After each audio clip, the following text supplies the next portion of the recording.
Hello and welcome. Welcome back to Let's Talk Sports with Rick and my good friend Jack, still in New York on family vacation and doing a little bit of acting. You know, he's still the backup for The Rock on all the rough parts, so he's over there doing some stuff for The Rock and all that kind of thing. How you doing, Jack?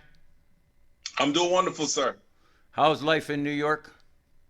It's been great. The weather's been raining, but otherwise, it's a good week in sports. Sports are great right now. What's going on with all this track and field and these controversies? Sha'Carri Richardson, I'm talking about. What happened there? What's your take It's a on matter that? of it's a matter of we have she popped for she had marijuana in her system.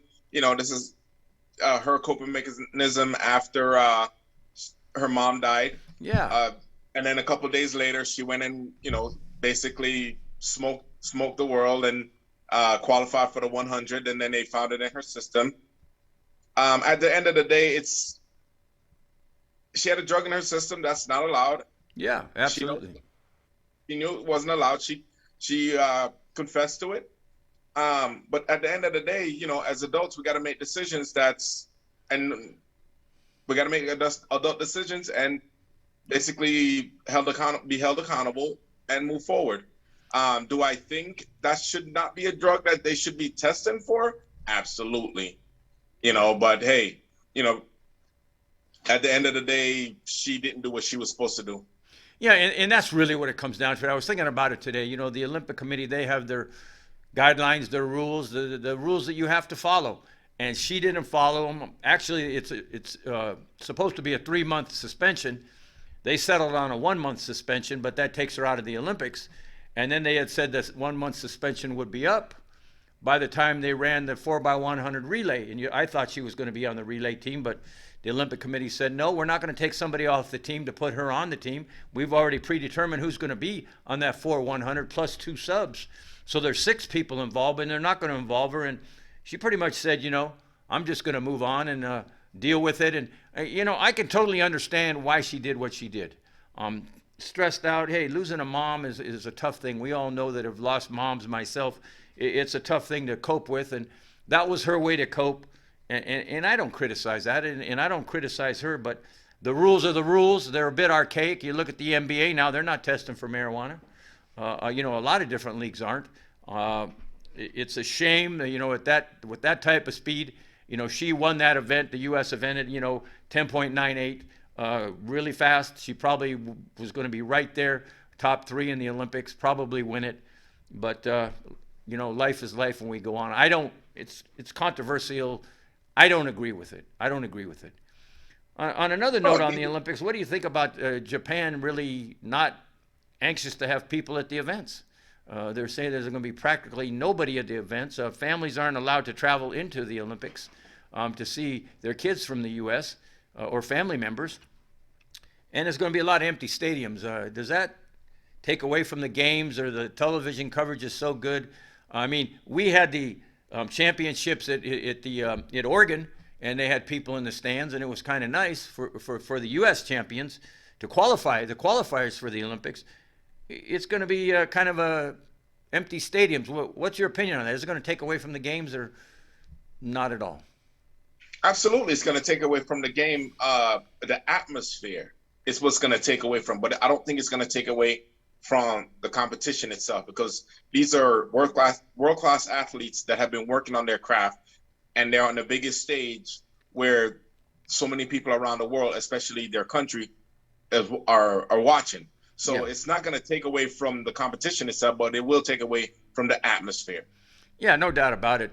It's Olympics start on July 23rd. They run through, I think August 10th or something like that. Enjoy them. They're coming up. I wanted to stop for a minute. We got started here kind of quick on these Olympic issues that we were both very interested in.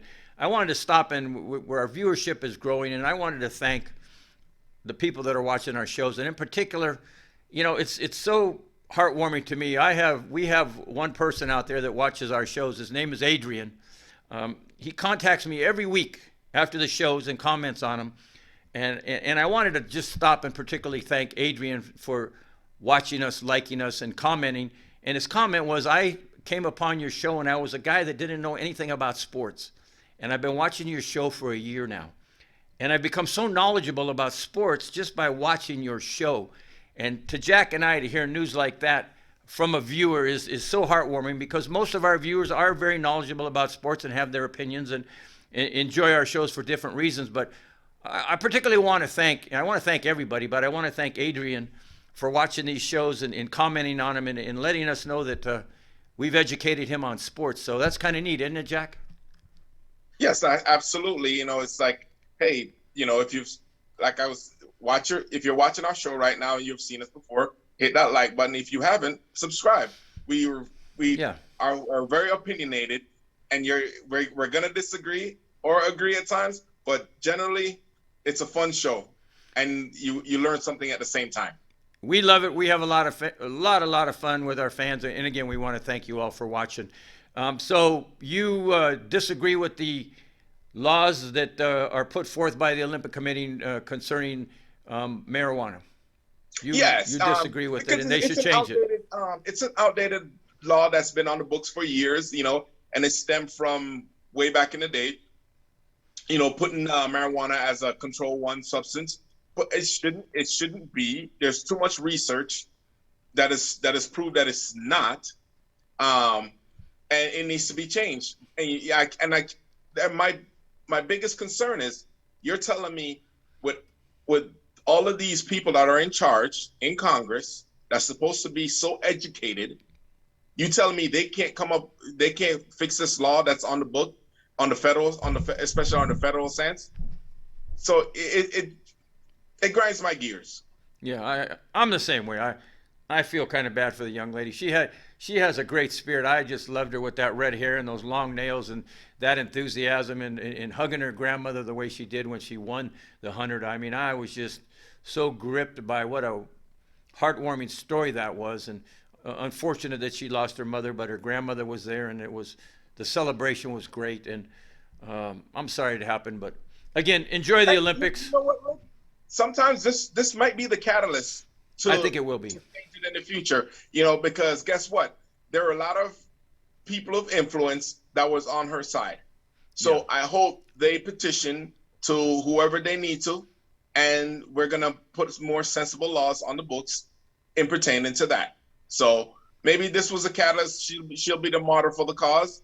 And, you know, guess what? Like she's doing, let's move on from it. Yeah, there was a couple other athletes that were also suspended, one for bad behavior. I didn't know what that was about. She was suspended for bad behavior, and another one was suspended for steroid use. So a couple other Olympians have been suspended. She's not the only one, but her story is more visible because of, you know, the 100, you know, track and field is just so popular. It's great to watch track and field. It's all the other sports, in my opinion, pale in comparison to it. You know, like Olympic basketball. It was good to see Luka's team. You know, there's Luka Doncic playing, never been in the Olympics before, and they make the Olympics, and they're going to have a say in what goes on in Olympic basketball. So we're going to get to see Luka again in the Olympics, so that's kind of fun. I'm glad he made it. That was a good story. But yeah, absolutely. But anyways, we'll enjoy it. We'll enjoy all the different sports and spend many hours in front of the TV, I'm sure. Let's move on to baseball.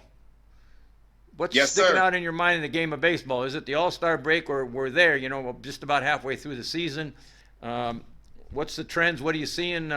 How is substance abuse hurting the pitchers or helping the batters? What's going on in baseball? What are you seeing? Well, first and foremost, I want to apologize to you. I lied to you last week, or my prediction was off.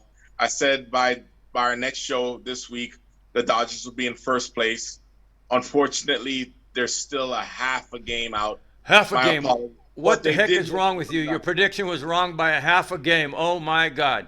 Yes. Oh, bad, Jack. I mean, you better start studying your sports better. The Dodgers tell our audience at that time, how many games were the Dodgers back? 5? Was it 5, 5.5, 6? How many were they back when you made that prediction on our last show? What was it? It was 5.5. Yeah. So they made up 5 games. Well, the Dodgers won 9 in a row. And we had talked about this. It looked like they were starting to heat up. I had a couple friends wanting to put bets against the Dodgers, and I told them the Dodgers are warming up. And you know, they've lost 2 in a row. They won 9 in a row. Now they've lost 2 in a row. Same thing with Milwaukee. Milwaukee won 9 in a row, and now they've lost 2 in a row. But you know, Well, they're baseball played by stuff. New York Mets. So what do you think is going to happen? I think Milwaukee and the Dodgers are going to end up playing each other in the playoffs. Well, that's what I think is going to happen. You know, the Astros are playing good ball over in the American League West. I mean, Oakland is playing great. The Angels are starting to make a move. Trout is going to be back after the All-Star break. Do the Angels have enough to do it with Ohtani and Trout in that lineup? Do they have enough to get into that race? No, not yet. They're going to have to make some moves. They need more consistency, especially on the it's big for me with pitching. Yeah. Pitching wins game, no matter, because even if your guys are putting in 2 or 3, 4 runs a game, hey, if you're allowing 4 or 5, 6, it doesn't matter. You need good pitchers, and that's their issue, and they need to get some pitchers. What's the issue with the Chicago Cubs? Now, they started the season great. They've lost 11 in a row. Is it the manager that they hired that had never managed before, was a pretty good baseball player, had a couple of good things happen? He was a leader, never a great player, David Ross.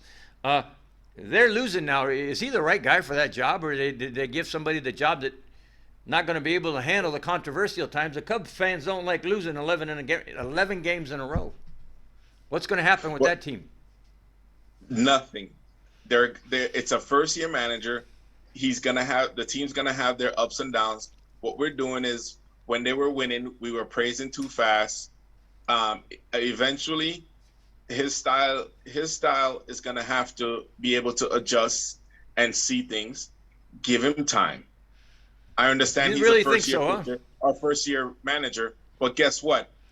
Every First-year manager with no major league experience. Don't forget to add that to the end of the name. I don't think he's the guy for the job. At the end of the day, there's a first time for everything. He's getting his experience. Give him time. Are the Cubs going to say we're not going to do it this year? Are they going to just come to the realization that they're not going to contend and start getting rid of guys like Rizzo and Bryant? You know, Rizzo doesn't have a contract for next year. So, No, I mean, are they going to let go? Are they going to let him go? Or are they going to let Bryant go? What are they going to do? They're going to do whatever it takes to win. They're going to be competitive, and maybe it's a contract move.Maybe that's not who they're looking for. At the end of the day, you just got to give them time. It's not like, to me, like a team I see that two teams that I see that's not always in it are the Florida Marlins or the Pittsburgh Pirates. They don't pay their players. You know. How about the Reds? Same thing. Yeah, kind of saw. Yep. Yeah. Same thing with the Reds. The most I've seen was when the Florida Marlins, they basically bought a couple World Series, and then since then they've just been basically owning a baseball team. So I think give the Cubs some time.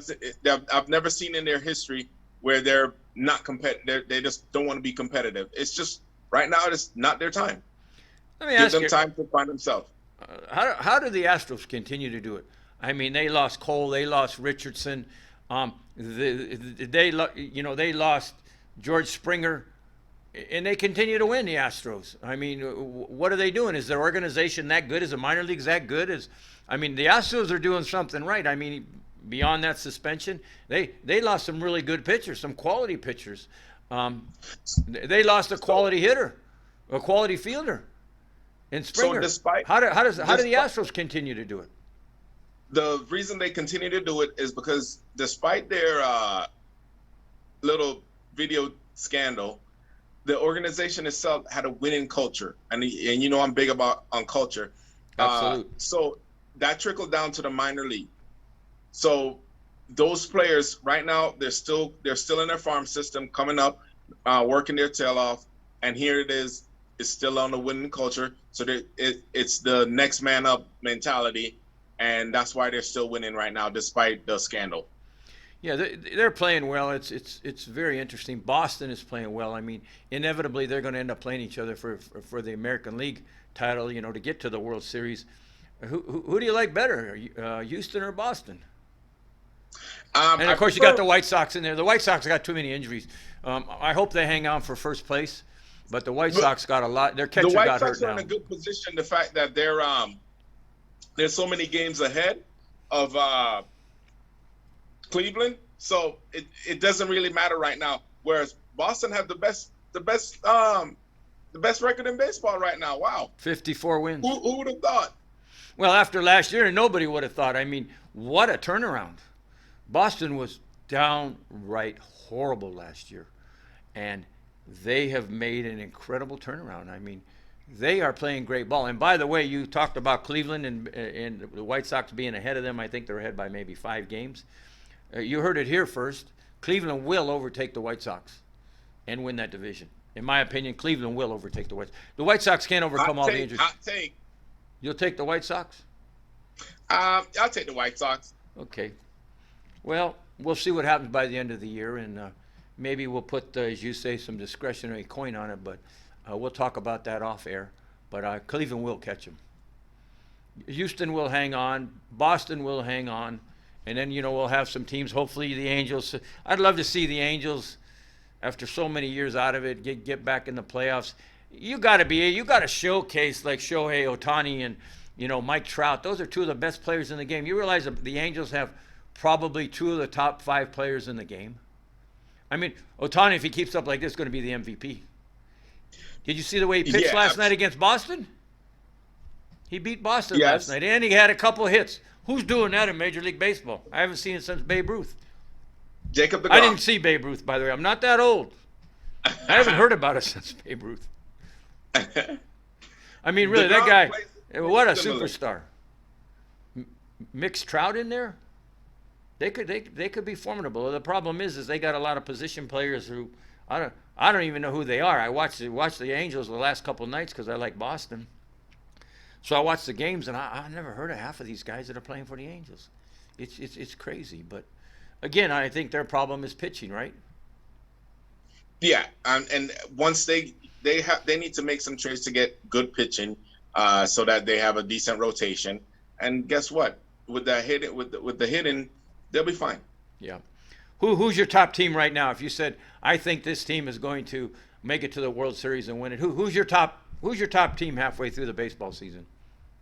For the American League, I really like Boston right now, even despite them having the best record. It's just the way they're playing. Surprise after that would actually be, I think this might be the year for Oakland. They're playing well. They're playing well, and then I hate to say the Dodgers, but the Dodgers. Why do you hate to say the Dodgers? Huh? Why do you hate to say the Dodgers? Because I'll be discounting my Mets at the same time. The Mets are capable. Let me ask you this question. Talking about the Dodgers and the Mets and all these different teams, the Astros, Oakland, Boston, Chicago, Cleveland. Let me ask you this question. What's going to happen with the Trevor Bauer situation with the Dodgers, who is one of their frontline pitchers? Now he's got those allegations of improprieties with the young lady. They put him on a 7-day leave to kind of get his head right and to see what's going on, because Major League Baseball is going to interview the young lady and Trevor Bauer. They say now that they're going to put him on leave longer. What's going to happen with that situation? I mean, that can really affect the Dodgers down the stretch. No, it's not. The Dodgers. Bauer out does not affect the Dodgers? No, the Dodgers will win in before him. Without him? Yes. They can win it without him. Yes, absolutely. This is just one of the best things they did was to put him on leave so he's not a distraction in the clubhouse. If he was still in the clubhouse, then I would say yes. It would be an issue. But the fact that he's not there, so he's not part of the day-to-day operation, the Dodgers will be fine without him. And I agree with you. The Dodgers have a fine lineup of hitters. I mean, they really bang the ball, and they got some great day-to-day players, and they're going to be there. The Dodgers are going to be there. Are they going to have enough pitching-wise to win it? I think that they'll realize what's going to happen here, whether it's going to go in their favor or not in their favor. I hope it works out for Trevor Bauer.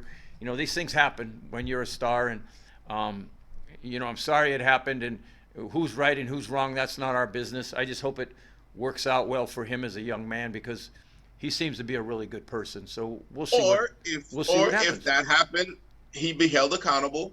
Yeah. Hey. And hey, man, with the young lady, I hope for his sake that that's not something that he did, because that's traumatizing for her for the rest of her life, and Yeah. vice versa, him being accused of something that he didn't do.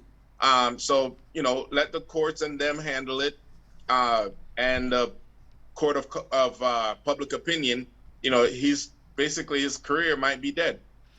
Could be tough, and he's a fine pitcher. I mean, he was Cy Young Award winner last year for Cincinnati. He works very hard. Again, these unfortunate things happen in sports. Hopefully, we come to some type of resolution, and he can continue his career, and everything will be okay with the young lady. I can't exact an opinion right now because I don't really know what happened, but Exactly. I know that it affects the ball club and it affects Major League Baseball, because people are watching. People are watching. Quickly with baseball, we got a lot of good teams. You're talking about, you like Boston and the Dodgers to be in the championship. I can't disagree with that. I think that in the end it's going to be Houston out of the American League, and I think it's going to be the Dodgers again at this point in the season. I think the Dodgers are pretty tough, and they will continue to be tough. I agree with you. Who's your MVP at this point in the season? Ooh, that's a tough one. And I'm going to pass on that. You're not going to. I thought you were going to say your man Tatis down in San Diego. I still like him, but maybe it's because it's a personal preference, so then I'm clouded as far as what everybody else is doing. So that's why I don't want to say anything. How about DeGrom? I just want to pass on that. DeGrom's in the MVP talk, right? Your guy with the Mets? But he's injury riddled right now. He's been in and out of the lineup nursing an injury, and I just feel like, based on his history and the Mets, he'll be done by August or September when he's really needed. Yeah, the front runner right now is Ohtani, because he does so much. He pitches, he hits, he fields. Yeah, he's the front runner. That's what a true MVP is. Pardon me? That's what a true MVP is. Oh, heck yeah. I mean, who can do what he's doing, and he's having that kind of year. But, it happens. My MVP right now is Xander Bogaerts. I will go with him all day long of Boston. He's led that team. He's there every night. He's hitting the ball. He's fielding. I like Bogaerts as my MVP right now, and for some reason I think he's going to go on and win it. I believe it's going to be close between those three guys. But Tatis, Bogaerts, and Ohtani, I think one of those guys will win it. But Ohtani's by far the front runner. But All-Star game coming up. We'll enjoy that, and we'll get back to the dog days of summer when baseball gets tough, when it's hot and teams start to get tired. And down the stretch, baseball is fun. So we'll look forward to that, and let's keep enjoying it. As the weeks go on, we'll talk more about baseball. By the way, I had the pleasure of meeting Mr. Pete Rose, Mr. Cincinnati Red, the other day. I had lunch with him. I was introduced to him by a friend of mine, a mutual friend, and I got to visit with Pete, and he's going to come on our show, and we're going to talk playoff baseball as we get closer to the playoffs. And it was really nice to meet Pete. He's a good guy. He very That's funny. Awesome. Pardon? That's awesome. Yeah, it was awesome. Very gregarious, funny guy. I mean, he was giving me a hard time, and we were kind of bantering back and forth. And Pete's very comfortable with himself. He's comfortable where he is in life, and we'll talk about the other things another time. So that was fun. And in conclusion today, we'll talk a little bit about hockey, what there is to talk about. Montreal got off the mat the other night, down 3-0. Overtime game 2-2. Looked like it was about the end of four-game sweep. Four-game sweeps in sports are terrible, just terrible. I hate when teams get swept in sports. What'd you think? Montreal going to get off the mat again tonight in Tampa Bay, or is it over? No, I think it's done. Done? Tampa Yeah, Bay's that far superior. They're going to be back-to-back. It's tough to be back-to-back in sports, but Tampa Bay looks like they're going to do it, huh? The Lightning? Yeah, the way they're playing right now is phenomenal. I don't see them doing. I don't see the Canadians doing the same thing they did in the first round. Coming back 3-1. But guess what? Good job on the Lightning. Being one game away from holding up the trophy. But like I've always said, closeout games are one of the hardest to do, especially in hockey. Yeah, it's tough, and Price played very well. It was hasn't played that well in the first 3 games, but Price had a good game the other night, and that was good to see, because that means I get to watch one more sporting event, a competitive event, and it's starting to get a little thin on events, playoff events, because we'll see what's going to happen in the NBA, but we'll talk about that on our NBA show. So anything else you want to talk about today? Any other sports? Anything that is sticking out in your mind except Italy, my home turf, Italy, in the final for the Euro Cup, or European soccer. We don't know their opponent yet. They're going to play that other semifinal game today, and we'll find that outcome. But Italy had a hard-fought victory against Spain, man. It came down to penalty kicks. It was a 1-1 game. Italy wins 4-2 on penalty kicks, and bravo, Italy! Anything else? Look at you. Oh, yeah, I got to back up my homeland, man. I was on that game last night. We don't talk much soccer here. We're not the most knowledgeable soccer fans out there. We're not going to lie to our audience, but it was great to see Italy win that. Tough loss for Spain. I mean, Italy's won a lot of games in a row. Just like the women's soccer team, U.S. women's soccer team, 44 wins in a row. I mean, who's going to beat them in the Olympics? So you never know. It's not who you play, it's when you play them. That U.S. women's soccer team, they're nails, man. They got some great players. They got some great players out there, and I was telling somebody, Zach Ertz, who plays for Philadelphia, the fine tight end, his wife is on the U.S. soccer team and a fine player, and I'm like, what kind of kids are they going to have? What kind of athletes are those kids going to be? The Ertz family, one playing, a superstar football player, and the other one a superstar soccer player. That's fun. But U.S., good luck to the U.S. soccer team, and congratulations to Italy. They got one more game to go, and we'll see who they're going to end up playing. But that's pretty much all I got for today. What else you have? You want to finish with anything relevant that we need to talk about? When you play with fireworks, safety first. Amen. I put off a lot of fireworks this year, and I was safe as could be. My daughter enjoyed the show. We had an extravaganza for the neighborhood. So fireworks, be careful. We saw what happened to the goalie in Columbus. Unfortunate 24-year-old man dying. Our sympathy goes out to his family, and we're always saddened when we lose anybody, but to lose a young man who had a big hockey career ahead of him with Columbus, we're sorry to see that. But thank you all for watching. Thank you for tuning in again. We appreciate our audience. Again, I wanted to single out Adrian for the comments every week. We thank you all a lot, but I love when we get comments from people. Comment on our shows, like them, share them, watch them at the various outlets, the very outlets that we're at, social media.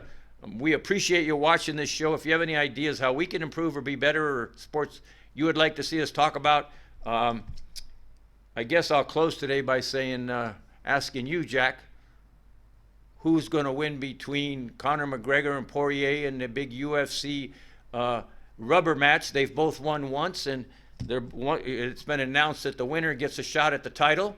Who's going to win that big UFC event? I think Conor will. You think Conor's going to win? Yeah. Okay. It's his time, and they want to. I think he's actually, it's one of those things where the story will tell where he fights this one, gets the title match, goes out on top, and he'll be done with the UFC because he doesn't need to fight anymore. Well, I'd have to disagree with you. We've been so on the same page this show, but we have to end with a little bit of disagreement. I think he's earned too much money. He's too comfortable. He's too soft, and I think he's going to get knocked around again and lose again. But some more discretionary coin that we can settle up with off of there. Anyways, thanks for watching. Go Olympics. Got a lot of stuff coming up. We'll be talking a lot of NBA on our show. Please watch that one. Thanks for watching this one. God bless. We'll talk to you soon. Jack? Thanks for watching. Good seeing you. Stay safe over there in New York. Thank you. Don't let the water get to you. God bless. Bye.